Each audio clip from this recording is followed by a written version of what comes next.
Il était une fois une petite fille qui vivait sur un bateau.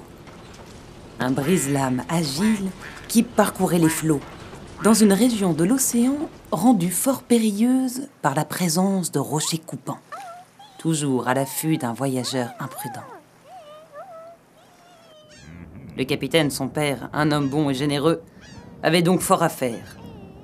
Il sauvait des vies, mais n'avait guère de temps à consacrer à sa fille, qui errait dans les coursives, triste et désœuvrée.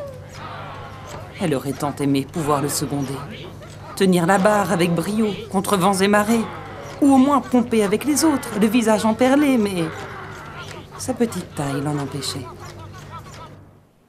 La nuit, elle conversait longuement avec la lune, ponctuant l'obscurité de son rire cristallin.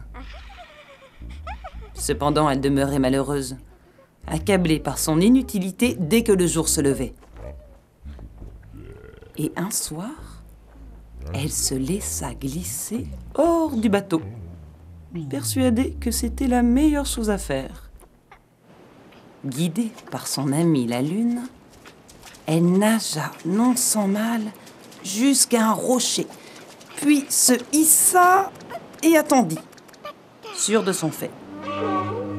Ainsi, elle ne fut pas réellement surprise lorsqu'une superbe baleine tigrée vint l'aborder pour lui faire une drôle de proposition.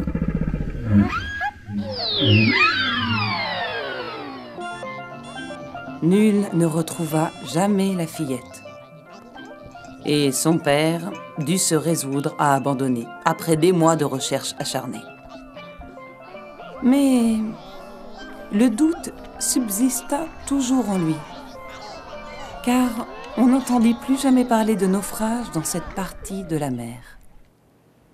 Peut-être, au fond, savait-il que quelque part, dans l'immensité de l'océan, une petite fille vit, chante, danse, rit à l'intérieur d'une baleine tigrée.